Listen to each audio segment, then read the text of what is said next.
এখন বাজে সকাল 6:10। আকাশটাকে কি অপূর্ব লাগছে দেখতে, দেখো।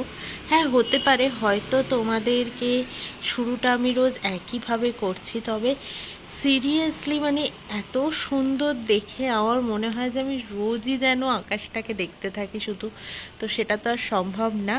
তো এই টাওয়ারগুলো না থাকলে ভালো হতো। By the way, good morning, welcome back to our channel. আশা করবো তোমরা প্রত্যেকে ভালো আছো, আমরাও ঠিক আছি। তো চলো রান্না বান্না শুরু করি এবার। চলো এনাকে ছেড়ে দিয়ে আসি। ভাল লাগছে অফিস যেতে? এনাকে রোজই সকালবেলা গানা করবে, অফিসে তো ভালো লাগছে না কেন? আজকেই তো ভালো লাগার কথা। বাচ্চাদেরকে যখন জোর করে স্কুলে পাঠানো সত্যি বাবা, সকালবেলাটা না ঘুম থেকে উঠতে মানে একদিকে ভালো, হ্যাঁ ঠিক আছে, তাড়াতাড়ি ফিরে আসা যায় বা সবটাই তাড়াতাড়ি র্যাপ আপ করা যায়। ভুলভাল কথা, সব অজুহাত। সকালবেলা উঠে কি করবো? তা তোমাকে নাইট শিফট দিলেও তো তোমার অসুবিধা না, মোটেও না। ছেলে পুলের অফিস যেতেই নাকি অসুবিধা রে ভগবান। বেরোলাম, এত সুন্দর হাওয়া দিচ্ছে না এখানটাতে দাঁড়ালে, ভীষণ সুন্দর হাওয়াটা পাওয়া যায়। যদিও আমাদের ঘর থেকে বেরোলেই বা ব্যালকনিতেও হাওয়াটা পাওয়া যায়, কিন্তু এই সাইডটাতে বেশি পাওয়া যায়। খোলা তো পুরো এই সাইডটা, মানে ওয়াল তোলা নেই আর কি, তাই জন্য। তো চলো বেরোই, আগে যাবো বাজারের দিকে, কারণ পেঁয়াজ আলু এসব আনার রয়েছে। কারণ সানডে আমাদের একটা প্ল্যান রয়েছে। প্রমি অফিসে, মঞ্জু ভাইয়া, এসেসেনি, ইমরান, এরা কলকাতার বিরিয়ানি কেমন কি হয় না হয় তেমনটা চেয়েছিল খেতে। তো এই সানডে সেই প্ল্যানটা হচ্ছে। আসলে কি বলতো, এখানে মঞ্জু ভাইয়া হচ্ছে উডুপির ছেলে, আর ইসে বোধহয় আনঝার, ইমরান, আর ইসেসিনীও বোধহয় আনঝার। তো মোটামুটি একটু বাড়ি যাওয়া আসা এসব তো থাকে। ইসেসিনী যদিও থাকে না, মঞ্জু ভাইয়া তারপরে ইমরান এদের তো থাকে, তাই জন্য আর হয়ে ওঠে না। শনি রোববারটা ওরা বাড়িতে যায়, তো এই রোববারটা হবে বলেছে, তাই জন্য আমরা এই রোববার যাব। মানে এই রোববার যাবো না, ওরা এমনভাবে তাও দেখো হাই করছে কি সব করছে। তো যাই হোক, তো ওই জন্যে হয়ে ওঠে না ওদের দিকে চোখটা, মানে বুঝতেই পারছো তখন কথাগুলো একটু জড়িয়ে পেঁচিয়ে গেল, কারণ ওদের দিকে চলে গেছিল, তাই জন্যে আর কি চোখটা। যাই হোক, তো এই রোববার তাই জন্য প্ল্যানটা করা হয়েছে। এখানে না সবাই মানে যারা বুঝতে পারে তো বুঝতে পারে, মানে যেরকম ওরা বুঝতেই পেরেছিল যে আমি ব্লগ বানাচ্ছি বা কিছু, কিন্তু যারা বুঝতে পারে না তারাও একটু হা করে তাকিয়ে থাকে, তো তাই একটু রাস্তাঘাটে অসুবিধাই হয়। অনেক দিন আগে আমাকে কেউ একজন কমেন্ট করেছিল, এখন নামটা মনে নেই, যে তোমার তো ওখানে ভালোই কেউ বুঝতে পারে না, তাই তুমি রাস্তাঘাটে কথা বলতে স্বাচ্ছন্দ্য বোধ করো। একেবারেই নয়, কলকাতায় আমার ভাষাগুলো লোকে বুঝতে পারে, এখানে বুঝতে যেহেতু পারে না সেহেতু আরোই কেমন একটা যেন তাকিয়ে থাকে, নিজেরই একটা কেমন যেন লাগে।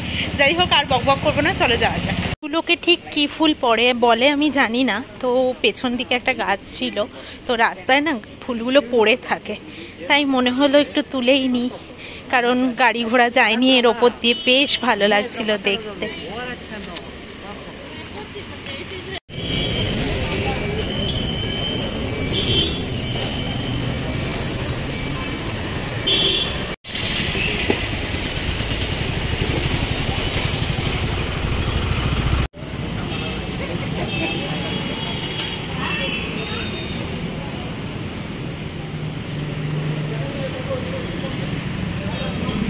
আজকে যে রাস্তা দিয়ে এসছি সে রাস্তা দিয়ে এবার হাঁটা ধরলাম। আমি না বুঝতে পারিনি যে আজকে ব্যাগটা ভারী হয়ে যাবে। আসলে আমি বাজারে একটা ডিম নিয়েছি, ডিমটা নিয়ে তো আর স্কুটিতে যাওয়া যাবে না ওরকম ঢকর ঢকর করে, আর এই হাতে রয়েছে আমার বাজারের ব্যাগ। কিভাবে ব্লগ করছি দেখো, কি দেখাতে পারলাম তাও জানি না। তো যাই হোক, এই হাতে রয়েছে ব্যাগ, প্রচন্ড কষ্ট হচ্ছে। চলো বাড়ি গিয়ে তোমাদের সাথে কথা বলছি। ডিম আমরা অনুপের দোকান থেকেই নিই, কিন্তু বাজারে দামটা অনেকটাই কম পেলাম, তাই জন্য নিলাম। তো বাড়িতে গিয়ে বলছি, দাঁড়াও। এই এসে বসলাম, হাত পা ধুলাম, তারপর ড্রেস চেঞ্জ করলাম, প্রমিকে চাটা করে এনে দিলাম। এখন ও ফ্রেশ হতে ঢুকেছে, আমি চাটা করে দিয়ে একেবারে বসলাম। অপেক্ষা করতে গেলে আমার হয়ে গেছিল আজকে, বাপরে বাপ। তাও নিচের রাস্তাটা দিয়ে উঠে আসার সময় প্রমিকে পেলাম ওখানে। আমি ওকে সবজির ব্যাগটা দিয়ে দিলাম। সবজির ব্যাগে না কালকে মনেই ছিল না যে আলু পেঁয়াজ আদা রসুন আনলেই শুধু হবে না। পেঁয়াজ আমার ঘরে আছে, ছোট ছোট পেঁয়াজটা রয়েছে, আর ছোট পেঁয়াজটা না আমি সবজিতে খেয়ে শেষ করে ফেলি না, স্যালাড কাটতে হয় তো ওকে স্যালাডে দিই, তারপরে স্যালাড কাটার জন্য ওইগুলোকে রেখে দিই। তারপর দেখবে কিছু কিছু রান্না আছে যেখানে একটুখানি পেঁয়াজ লাগবে, ধরো ইপি টিপে এরকম, তখন ওই বড় গোটা পেঁয়াজগুলো লাগে না, ছোট। আগের বার ছোট পেঁয়াজটা পেয়েছিলাম তাই এনেছিলাম, এবারটা ওই বিরিয়ানিতে হবে ছোট পেঁয়াজ কাটতে অনেক টাইম লাগবে, তাই জন্য বড় পেঁয়াজটাই নিয়ে আসলাম, যেহেতু অনেকটা পরিমাণ লাগবে পেঁয়াজ তাই জন্যে। তো বড় পেঁয়াজ আনলাম 1 কেজি, রসুন আনলাম 250। ভালো কথা, রসুন নাকি কলকাতায় প্রচুর দাম চলছে, তো আমাদের এখানে তো দেখালে আমি 160 টাকা কেজি, কোথাও 200 টাকা কেজি, এর বেশি আর পাওয়া যাচ্ছে না এখন, মানে দামটা এর বেশি ওঠেনি। টমেটো 15 টাকা 20 টাকা কেজি, বেশি বড় হলে 20 টাকা, একটু মাঝারি সাইজ হলে 15 টাকা, আলু 20 টাকা 25 টাকা এরকম যাচ্ছে, পেঁয়াজ 20 টাকা যাচ্ছে, তো মোটামুটি এরকম রেঞ্জেরই যাচ্ছে। ঝিঙে 40 টাকা, কুমড়ো 40 টাকা, বেগুন 40 টাকা, তো মোটামুটি এই রেঞ্জেই সবজি যাচ্ছে। তো এই আর কি। আর ডিমটা আনলাম অনুপের দোকানে, ডিম 7 টাকা পিস করে বিক্রি হচ্ছে, তো আমি এর মধ্যে আজকেই আনতাম ডিমটা, তো দেখলাম যে ওখানে বাজারে আমি 6 টাকা পিস করে পেয়ে গেলাম, মানে 30টা। আমি 1 ট্রে করে ডিম আনি, যে তোকে রোজ দিতে হয়, তারপরে মাঝে মধ্যে আমরাও ডিমের অমলেট ভেজে এরকম খাই, আর ও তো রোজ একটা করে নেবে অফিসে, সেটা দিই আমি। তো ওই জন্য ভাবলাম যে 1 ট্রেই আমি সবসময় 1 ট্রে করে নিয়ে আসি, তারপর যখন লাগে আবার নিয়ে আসি।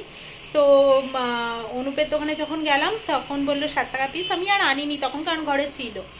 তো আজকে বাজারে 6 টাকা পিস পেলাম, তো ট্রেতে দেখলাম ওরা এখানে 210 করে বিক্রি হচ্ছে, বাজারে 180 করে বিক্রি হচ্ছে, তাই জন্য আমি বাজার থেকেই নিয়ে আসলাম। 10 টাকার ডিফারেন্স হয় তাও ঠিক মানা যায়, 30 টাকা ডিফারেন্স, তাই ভাবলাম ওখান থেকেই নিয়ে আসি আমি। তো এই করতে গিয়ে আজকে খাটনি হয়ে গেছে, বাপরে বাপ। আর ঝিঙেটাও 40 টাকা কেজি বিক্রি হচ্ছিল, 1 কেজি আনার ইচ্ছে ছিল, কিন্তু হাতে আর জায়গা ছিল না, আর বাজার করার আর এনার্জিও পাইনি আমি অত কিছু নিয়ে। একদিকে ফোন থেকে জিপে করতে হচ্ছে, অত কিছু নিয়ে আর পারা যায়নি, তাই আর করিনি।